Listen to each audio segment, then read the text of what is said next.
할렐루야. 예, 반갑습니다. 우리 옆에 분들 인사하시길 바랍니다. 잘 오셨습니다. 반갑습니다. 올해 2024년 하반기 아레오바고 신앙 포럼을 이렇게 시작하게 됐습니다. 함께 하시고 또 현장과 온라인에서 하나님의 말씀과 또 우리의 사명을 새기는 시간이 되었으면 좋겠습니다.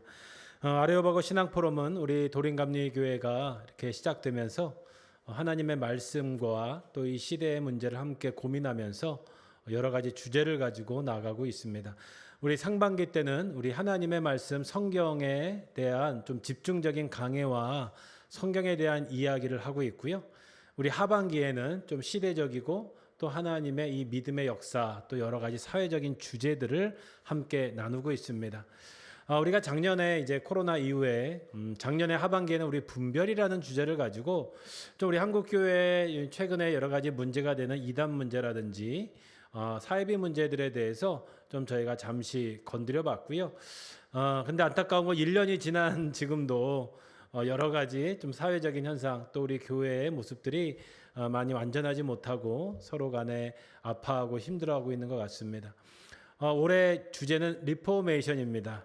리포메이션은 이 종교 개혁이라는 뜻인데 우리가 역사적인 종교 개혁뿐만 아니라 지금 이 시대에 필요한 새롭게 우리의 교회들을 바라보는 하나님의 마음을 나누는 주제로 우리가 이 종교 개혁을 중심으로 해서 이 교회론 그다음에 우리의 믿음에 대해서 또 우리가 가야 될 한국교회 모습들에 대해서 좀 주제를 가지고 9주간 진행을 하게 되겠습니다.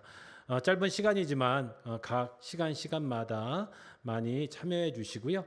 한 가지 중요한 것은 저 또한 부족합니다. 특히 이 목사로서 또 우리 성도들과 함께 하나님의 말씀을 나눌 때는 겸손한 마음으로 저도 여러 가지 자료도 보고 책을 찾아보지만 사실 해답이라기보다는 저희가 지금까지 살아오면서 또 믿음 생활하면서 앞으로 더 배울 게 많다. 그래서 어떤 해답을 주기보다는 함께 이 나라의 또 이 시대의 교회가 무엇인지를 함께 배우고 나누는 시간이 되었으면 좋겠습니다.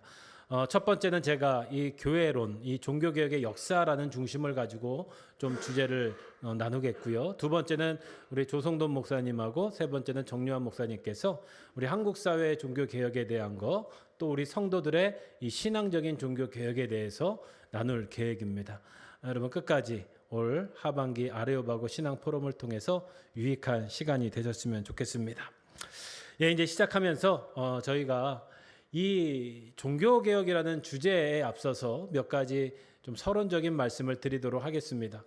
아시겠지만 이 리포메이션이라고 하는 것은 우리가 개혁하고 새롭게 형성하다라는 뜻인데 우리 교회가 어찌 보면 이 초대교회 때부터 우리 교회와 믿음은 어떠한 시대와 역사 속에서 새로운 것을 전해주는 것입니다. 그렇다고 해서 인간이 만든 것이 아니라 하나님께서 계획하시고 예비하신 일들을 온 인류의 역사 속에서 새롭게 우리가 받아들이고 적용하고 전하는 것입니다. 그래서 어떻게 보면 우리의 믿음과 신앙은 모두가 다 리포메이션, 언제나 새롭게 도전하고 또 그 말씀 속에서 우리가 때로는 실패하기도 하고 또 고민하기도 하고 연구하기도 하고 그래서 시작된 게 우리 교회라고 할 수 있습니다. 좀 더 구체적으로 우리는 리폼드 처치라고 들어보셨을 거예요.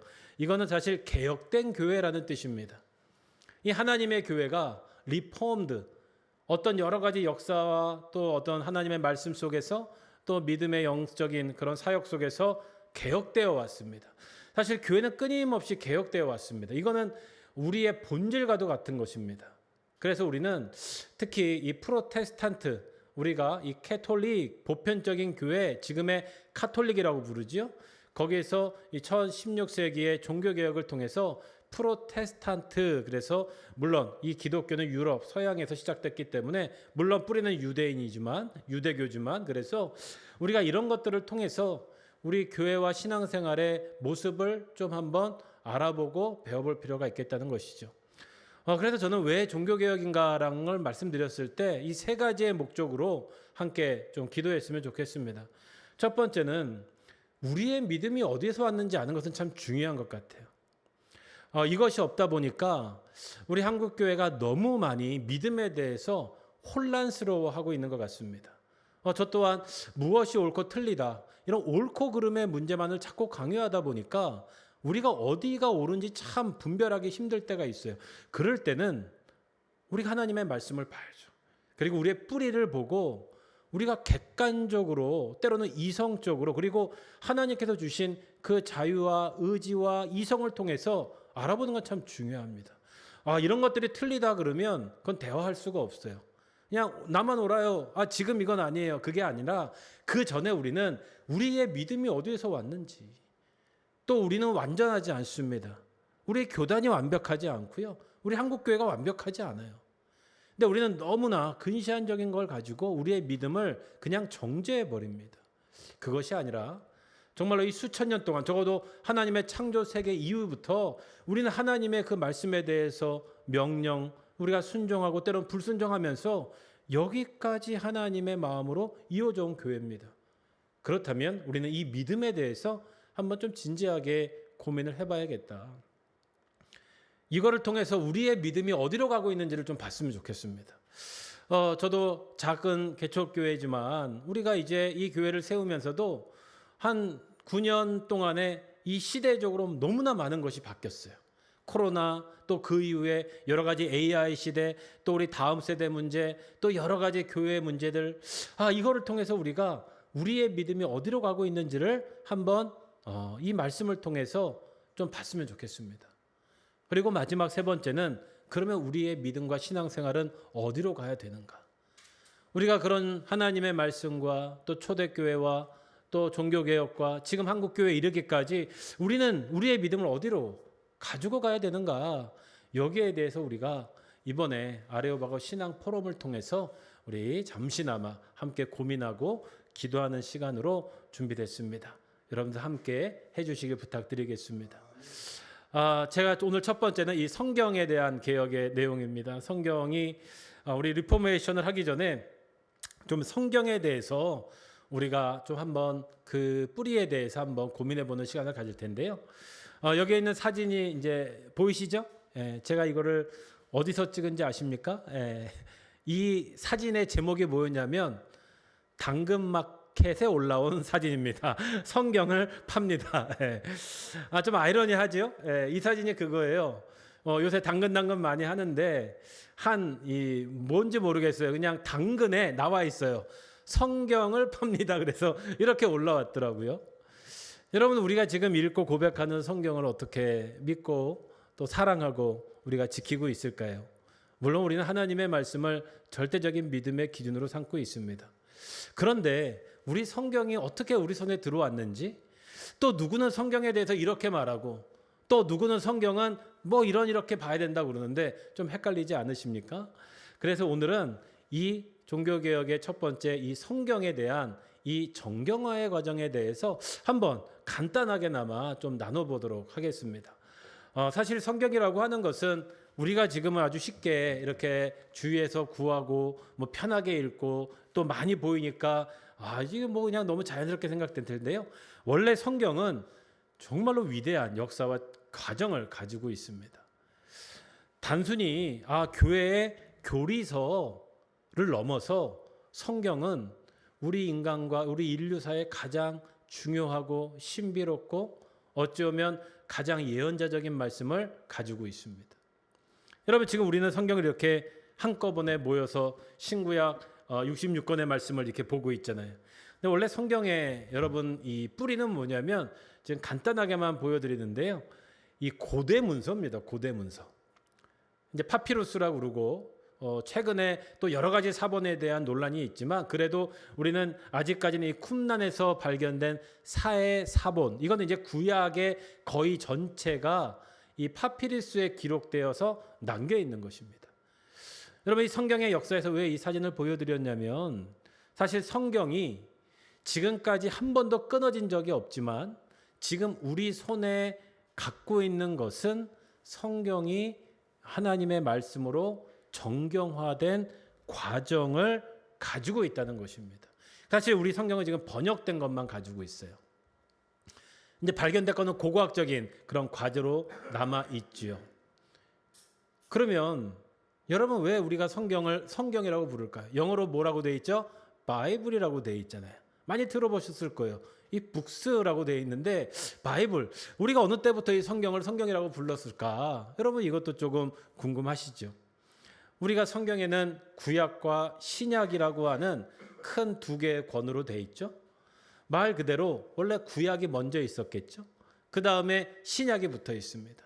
이거는 여러 가지의 편집과 정경의 과정으로 우리 안에 성경으로 왔습니다. 원래 구약은 히브리어로 써 있었고 신약은 헬라어로 기록이 되어 있었죠. 그 말은 구약은 유대인들의 언어인 히브리어로 기록이 되어서 하나님의 말씀으로 존중을 받고 가치가 있습니다. 여러분 구약으로, 이 구약이 히브리어로 옛날에 어떻게 불렀냐면 하쉐파림, 지금도 이렇게 발음합니다. 하쉐파림 이렇게 불렀어요. 이 하쉐파림이 이게 헬라어로 이렇게, 왜냐하면 기원전 한 333년인가요? 알렉산드리아가 고대 근동을 지배하면서 헬라, 히람 문화가 전 세계에 아주 중요한 역할을 합니다. 그러다 보니까 모든 종교와 문서들이 이 헬라어로 번역이 됐어요. 그래서 그때 번역된 게 이 타 비블리아, 이게 이제 라틴어를 거쳐서 영어에 이뤄서 더 북스, 이거를 바이블이다, 이렇게 서양에서 번역이 되고 진행이 된 것입니다. 그래서 사실 우리는 성경을, 책들, 이거를 우리 거룩한 하나님의 말씀, 그래서 더 바이블을 우리 이 동양 문화권에선 중국과 일본을 거쳐서 한국의 성경이라는 이름으로 정착이 되게 됩니다. 그러니까 성경의 이름도 다 근거가 있는 거죠. 여러분, 그럼 구약과 신약은 어떻게 시작이 됐을까? 사실 이 구약이라는 말은 성경에 없습니다. 구약이라는 말은 성경에 안 나와요. 예레미야서 31장 31절 보이시죠? 보라, 날이 이르리니 내가 이스라엘 집과 유다 집에 뭐를 세우리라요? 새 언약을 세우리라, 이 말씀이 있어요. 이걸 우리는 영어로 새 언약, 뉴 커버넌트인데요. 여러분들 이 예레미야에서 말씀을 가지고 신약이란 말이 먼저 생깁니다. 새 언약, 새로운 하나님의 말씀이네. 그러면 우리가 구약의 위치를 차지할 수 있겠다. 그래서 구약, 신약이란 말이 나오게 돼요. 그래서 여기서 구개약, 새로운 개약, 그래서 구약과 신약, 여기서 개약은 이 메리스, 이건 뭐냐면 언약, 약속, 고대 언어입니다. 그래서 이거는 하나님이 인간과 피를 통해서 맺어진 약속, 때로는 어떤 종교적인 제사를 통해서 맺어지는 약속, 어떤 혈육과 함께 맺어지는 약속, 이런 뜻이에요. 그래서 이 약이 이제 헬라어로 이 디타케테, 그래서 이게 영어로 테스트먼트, 이렇게 돼서 우리는 개약, 이거를 우리는 약, 그래서 우리가 구약, 신약이다, 이렇게 불려지게 되는 겁니다. 사실 왜 성경을 우리가 굳이 그렇게 알아야 됩니까? 아까 말씀드린 것처럼 성경의 뿌리를 알지 못하고서는 우리가 지금 보는 성경의 그 근원에 대해서 우리가 방황할 수밖에 없죠. 그래서 이 정경화 과정은 굉장히 중요합니다. 그러면은 성경 또한 인간의 역사, 인간의 손으로 쓰여졌네, 그런 뜻이 아니라 하나님께서 수천 년 동안 거의 변하지 않는 이 일관된, 그리고 살아있는 그 하나님의 말씀이 숨결처럼 지금까지 이어져 왔다는 것이죠. 그러면 우리가 왜 하나님의 거룩한 말씀입니까? 말한다면 언어적으로는 히브리어와 헬라어를 제가 이렇게 보여드렸지만 그 내용에서는 하나의 하나님의 살아있는 역사적인 과정이 들어오게 됩니다. 그래서 우리가 이 성경이 어떻게 교회에 거룩한 책으로 전해졌는가, 이것을 우리는 정경화 과정이다, 이렇게 얘기해요. 캐논입니다. 캐논. 최근에는 이런 거에 대해서 우리 성도들이 굉장히 어려워하시는데 또 이런 것들을 좀 소홀히 할 수가 있어요. 근데 그렇지 않습니다. 제가 이제 히브리 대학에 아시는 분을 되게 만난 적이 있는데, 여러분 그 역사 히브리의 유대인들, 이 히브리 대학의 박사의 과정에서 어떤 과정이 있냐면 히브리어의 한 단어 카네, 이 캐논, 딱 두 가지의 이 지렁이 같은 글자, 이 두 개로 40년을 연구한 사람들이 있어요. 제가 뭘 말씀드리고자 하냐면 우리는 성경에 대해서 너무 겸손하지 못해요. 야, 성경 말씀에 이런 게 써 있으면 이게 옳아. 그런데 우리 주위에는 적어도 몇천 년 전부터 하나님의 말씀을 정말로 한 글자 한 글자를 두려워하면서 연구했던 분들이 있다는 거예요. 여러분들 그분들 앞에 우리가 섣불리 내가 깨달았더니 성경의 말씀은 이거야. 여러분 이러면 안 됩니다. 우리는 배워야 돼요. 그리고 이 정경화 과정도 내 믿음하고 상관없어. 우리의 신앙하고 상관없어. 그냥 무조건 믿으면 돼.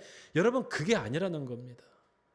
수천 년 동안 정말로 고민하면서 몸부림치면서 하나님의 말씀을 기록하고 적고 또 후대에 전달하기 위해서 그 노력을 우리가 잃어버리면 안 되고 부정하면 안 돼요. 근데 지금 우리 한국 교계는 성경 말씀에 대해서 사실 여러 가지 구원파라든지 그런 다른 이상적인 것 때문에 말씀에 대한 깊이가 사라진 것 같아요. 고민이 없어요. 여러 가지 사이비 이단들의 이야기 딱 듣고 이거래요. 여러분 그런 것처럼 우리가 참 부끄러워지는 게 아니라 하나님 앞에 죄송한 거예요. 어떤 교주의 말, 깨우침, 요한계시록, 여러분 그렇게 성경을 봐서는 안 될 것 같습니다. 이 칸에 한 글자 가지고 기도하고 평생을 연구했던 사람이 수천 명이라면, 아니 수만 명이고 이 성경을 가지고 기도했던 그 수많은 성각자들이 있다면, 우리가 그들의 문서를 볼 수 있다면, 또 그들의 과정을, 삶을 조금이라도 이해한다면 우리는 말씀을 그렇게 가볍게 이해해서는 안 될 것입니다. 여러분 그래서 이 정경화 과정은 굉장히 중요해요. 왜 이게 거룩한 문서가 되었나? 무조건 믿어? 아닙니다. 여러분 몇 가지의 정경화 과정을 간단하게만, 저희가 신학 수업은 아니잖아요. 여러분 구약은 39권으로 이제 다 아실 겁니다. 근데 사실 이 구약과 신약이 정경화됐다, 우리의 성경으로 모여진 것은 거의 비슷한 시기에 일어납니다. 구약은 물론 오경 같은 경우는 아주 오래전에 쓰여졌겠죠. 하지만 창세기라고 해서 창세기 때부터 성경이 쓰여진 건 아닙니다. 어느 정도 글자가 생기고 문화가 생기면서 그 인간의 언어가 소통이 가능할 때 하나님께서는 성경을 기록하게 하셨습니다. 그것은 우리 근대의 문명이 생겨야 가능했던 것이겠죠. 여러분 구약은 크게 두 개의 어떤 지류를 갖고 있는데요. 첫 번째는 이 알렉산드리아 정경이라고 그래요. 이 구약을 말합니다.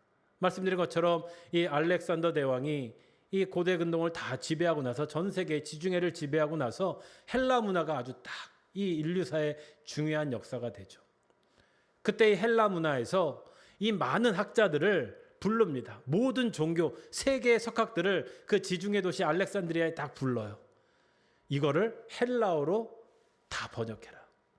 많은 사가들이 있지만 대표적으로 히브리인들의, 이 유대인들의 구약 성경 히브리 말도 이때 헬라어로 번역이 됩니다. 주전 3세기경에.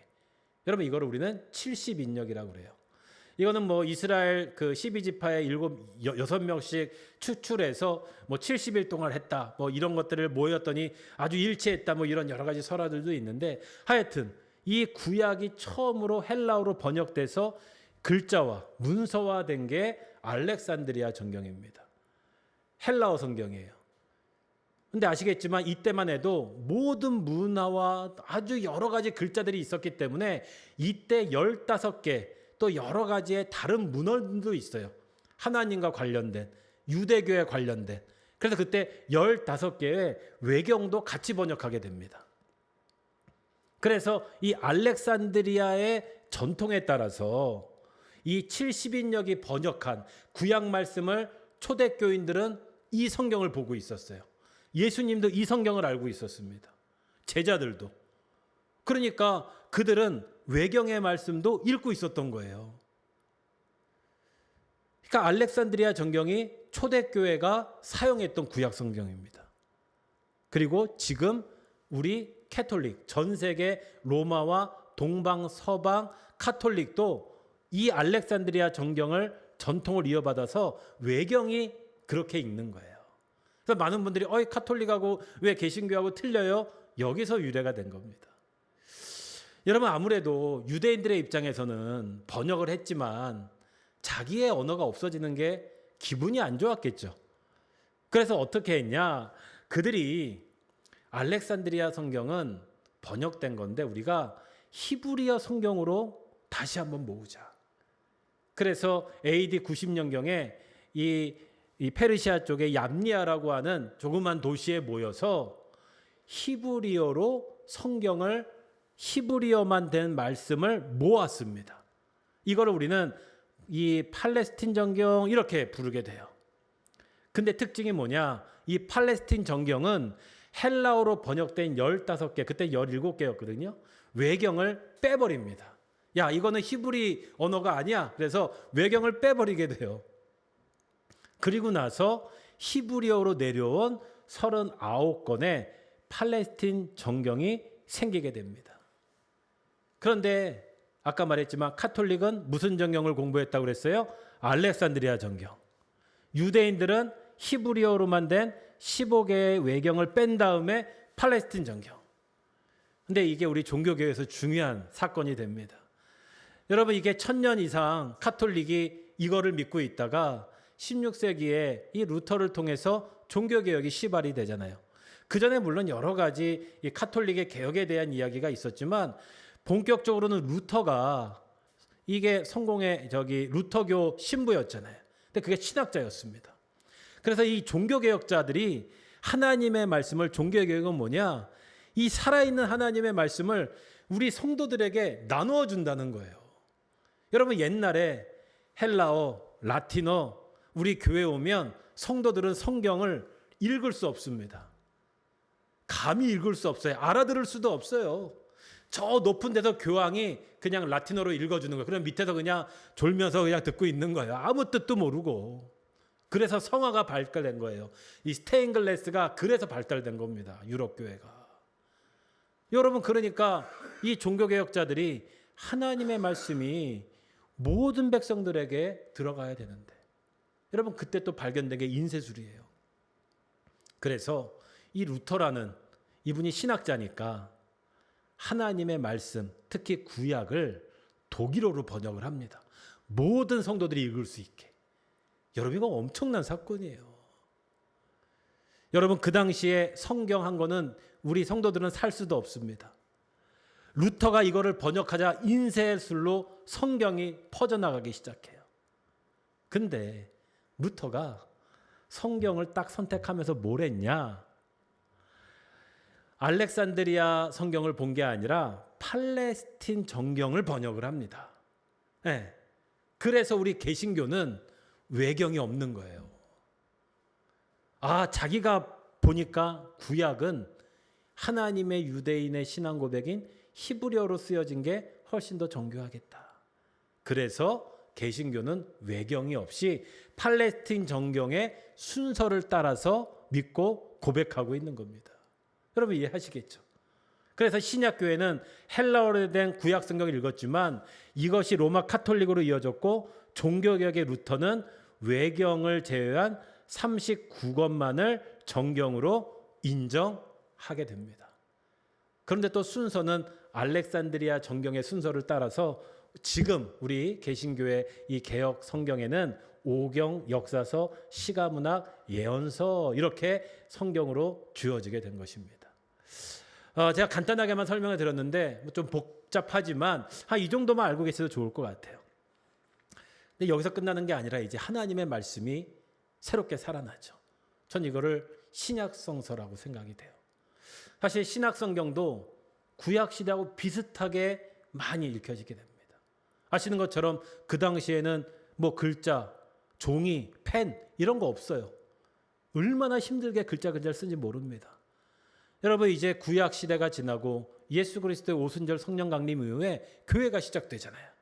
그 교회에 이 바울이 쓴 문서, 또 예수님에 대한 복음서, 예수님의 거룩한 이야기들, 말씀들, 또 기적의 이야기들이 막 이렇게 조그만 쪽지에 쓰여져서 막 교회들의 회람이 되기 시작합니다. 처음부터 책으로 돼 있는 게 아니에요. 막 처음부터 읽다가 이제 사도들이 생기고 제자들이 그 말씀들을 서로 편지를 쓰고 전해주면서 베끼기도 하고 그거를 읽고 예배하기도 하고 예수님의 성만찬을 나누기도 해요. 근데 예수님께서 분명히 다시 오신다고 그랬거든요. 그러니까 그들은 열심히 교회를 세우고 예수님이 다시 오실 날을 기대하고 있는 거예요. 그런데 인간인지라 제자들도 1명, 2명, 수명이 다예요.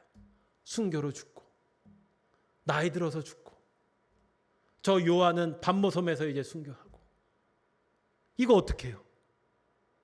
야, 성경이 필요하다. 이거 예수님에 대한 말씀을 정리해야겠다. 예수님이 우리가 계실 때 오실 줄 알았는데 이게 아니다. 사실 바울은 바울의 신학에서 그걸 이미 캐치해요. 그래서 문서를 많이 남깁니다. 그러면서 성경이 신약 성경이 모여지기 시작하는 거예요. 근데 아이러니하게 첫 번째 신약을 모은 사람은 이단입니다. 마르시온. 여러분 AD 한 140년경에 이 마르시온이라는 사람이 나타나는데요. 이분도 굉장히 뛰어난 이 초대교회, 그러니까 예수 그리스도를 믿는 사람인데 영지주의자였어요. 그 당시에 이단, 성경에 나와 있는 영지주의 많이 나오죠. 고린도서라든지 뭐예요? 육체의 것은 다 악하고 영적인 것만 선하다는 거예요. 그러니까 죄를 지고 윤리적으로 타락해도 우리는 구원받았다. 여러분 그게 지금 구원파의 시작이에요. 그냥 구원만 받으면 되는 거예요. 구원만. 이때부터 이단이 생긴 거예요. 그러면서 마르시온이 자기의 이 사상을 집대성하기 위해서 돌아다니는 성경을 모으기 시작한 거예요. 이단이. 그리고 나서 이 구약적, 왜냐하면 구약의 유대인의 그런 율법들 어떤 뭐 그런 게 있잖아요. 그러니까 구약의 영향을 받은 성경을 다 없애버립니다. 마태복음의 구약의 말씀을 예수님이 많이 하잖아요. 그거를 빼버려요. 그리고 이거는 구약의 영향을 받았네. 그러면 그것도 또 치워버려요. 그리고 나서 딱 자기 눈에 받는 누가복음, 뭐 사도행전, 바울의 말 중에서도 몇 개만, 요한계시록만. 여러분 이게 이단의 시작이에요. 이단의 시작. 이 사이비의 시작이 여기서부터 시작이 돼요. 그러니까 성도들이 미혹게 되는 거예요. 이단 사상에 쓸려서 그냥 오로지 개인적인 영혼 구원 이런 것만 막 빠지면서 막 세상하고 단절하고 막 가정이 파괴되고 이런 문제가 생기는 거예요. 그때 많은 하나님이 보내신 초대교부라고 그래요. 호교론자들. 그건 뭐냐면 하나님의 말씀을 우리가 지켜야 된다는 거예요. 그래서 많은 사람들이 있는데 제가 몇 명만 소개를 할게요. 사실 이전에 이 요세비우스 이전에 이레네우스라고 있었는데요. 사실 아까 말했듯이 이레네우스는 이 마르시온이 그런 이단을 했을 때 막았던 사람이에요. 야, 하나님의 말씀은 그렇게 보면 안 된다. 그래서 이 마르시온하고 이 말키온 세상에 이 성경을 끊임없이 몇 명의 그런 많은 사람들이 있었겠죠. 지키고자 해서 모으고 지키기 시작합니다. 여기는 기록되어 있지 않지만 이레네우스, 터툴리안, 뭐 클레멘스, 교회사에 쭉 이런 사람들이 나와요. 뭐 기회가 있으면 읽어보시면 좋아요. 그런데 지금 신약의 정경을 좀 더 이 믿음과 신앙으로 했던 3명만 제가 적어놨습니다. 첫 번째로는 오리겐. 너무나 유명해요. 왜 그러냐면 이 오리겐은 좀 신학적인 관점으로 이런 기독교 문서를 조사하고 연구하는 탁월한 재능이 있던 초대교부였습니다. 그래서 아주 여러 가지 문화를 공부를 많이 해요. 그래서 이거를 수집합니다. 그래서 오리겐이라는 사람을 통해서 이 신약 성경 쪽에서 조금 많은 교회들이 그래도 건강하게 받아들일 수 있는 거. 이거를 이 호모레코메나라고 그래요. 그리고 이 말씀은 조금 위험한 거. 왜? 그때도 많은 마르시온 계통의 영지주의자들이 성경을 막 썼어요. 막 이단들이 막 사탄에서 이런 책도 있었습니다. 이거는 교회 예수님 말씀하고 틀리다. 그래서 이거를 안티 레고메나 그래서 구별을 처음으로 합니다. 이거는 위험한 하나님의 말씀. 위험한 경전. 이거는 우리가 예수님의 경전. 이렇게 처음으로 구별을 하는 거예요. 이 오리겐은 이 사망한 날짜만 기록에 남아있는데 254년경에 이 사망을 합니다.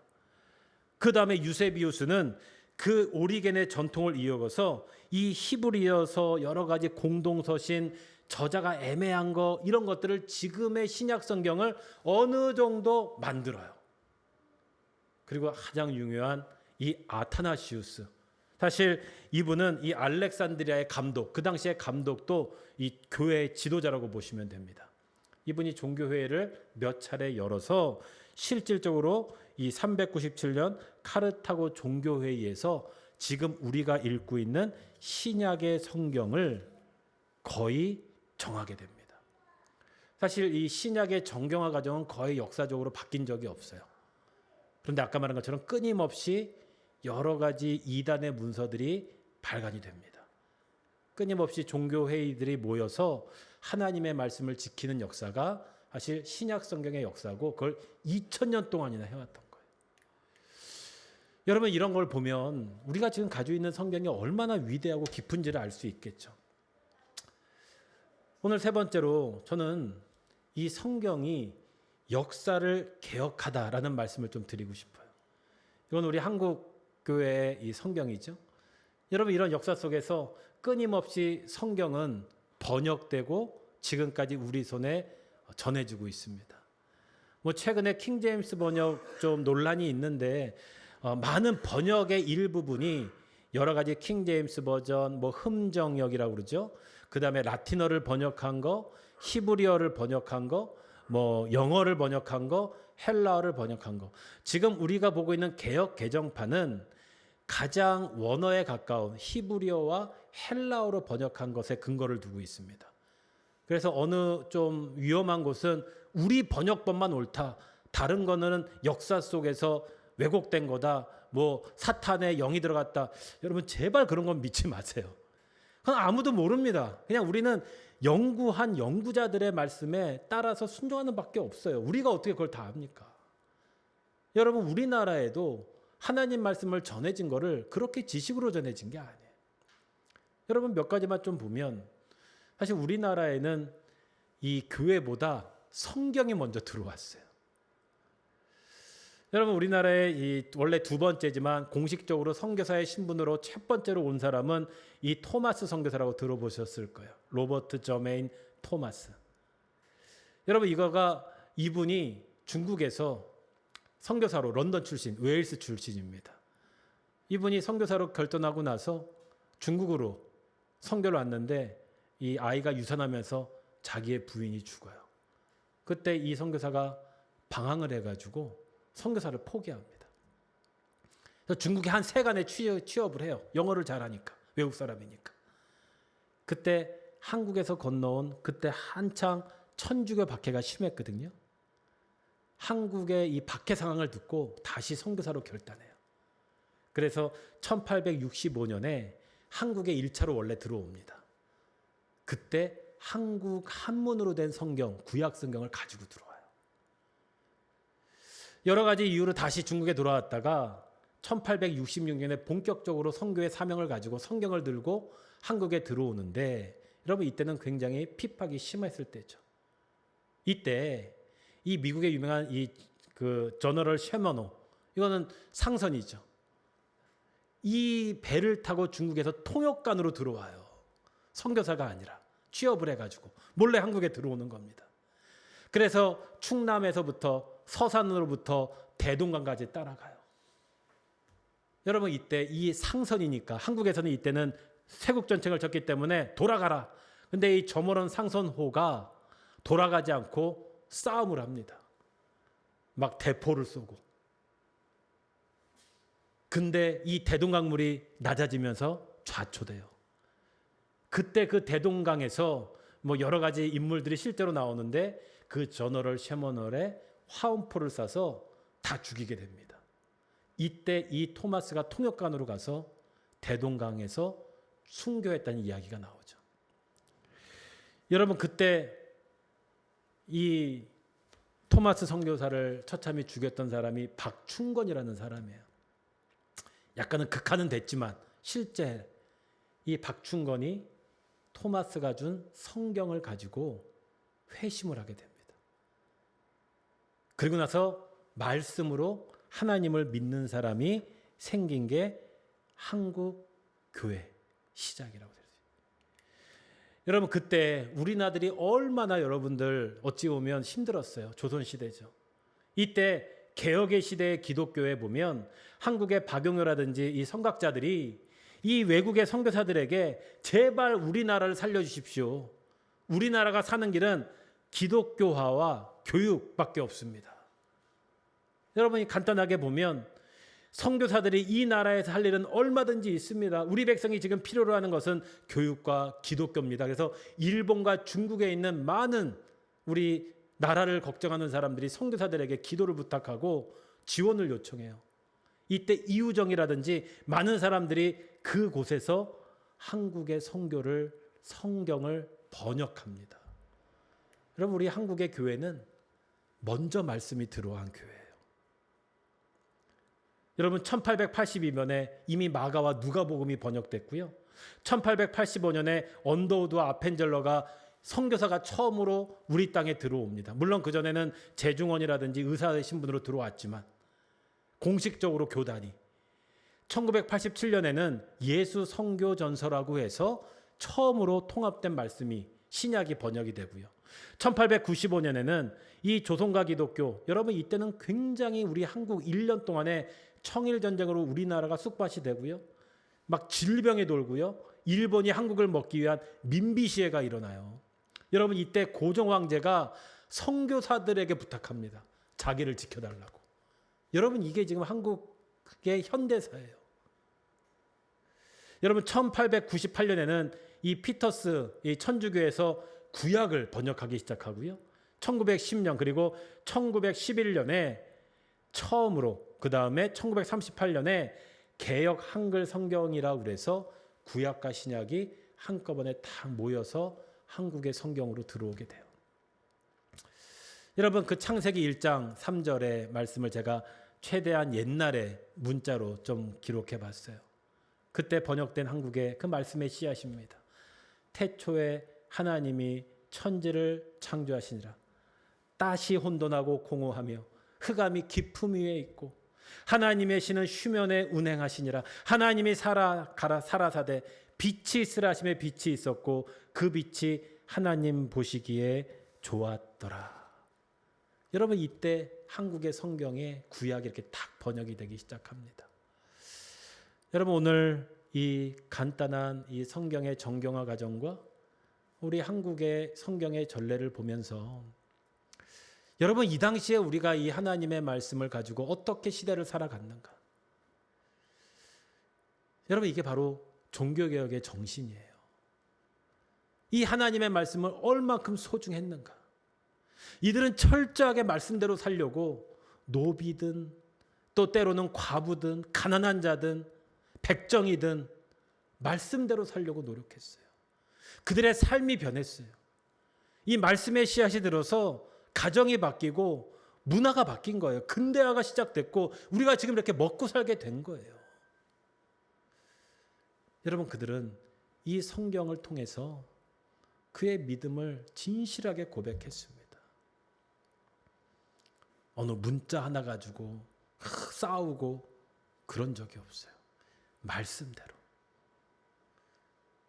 많이 배운 자나 못 배운 자나 이 말씀대로 살면 돼요. 여러분 이게 첫 번째 종교개혁의 정신입니다. 여러분 루터가 종교개혁한 것은 말씀을 준 거예요. 근데 그 말씀에 준 것은 아주 수천 년 동안의 그 피와 눈물의 순교의 정신을 이어서 우리가 하나님의 말씀으로 가지고 우리 한국도 이 말씀으로 개혁이 되고 개혁의 시대가 온 겁니다. 오늘 첫 번째 강의를 마치면서 여전히 우리가 지금 성경을 어떻게 이해하고 있는가? 저는 먼저 신학자들과 우리 지도자들이 좀 겸손했으면 좋겠고요. 저도 또 말씀을 붙잡는 우리의 자세가 좀 변해야 된다고 생각됩니다. 예수님이라면 하나님의 문자적인 고통이 아니라 이 하나님의 역사 속에서 우리가 어떻게 하나님의 말씀을 가지고 우리의 믿음과 교회와 또 우리의 신앙을 개혁해야 될지 오늘 첫 번째 강의를 통해서 우리 하나님의 말씀 성경을 통해 변화된 여러분과 또 우리 교회 우리 모두가 되시기를 축원하며 첫 번째 강의를 마치겠습니다. 감사합니다.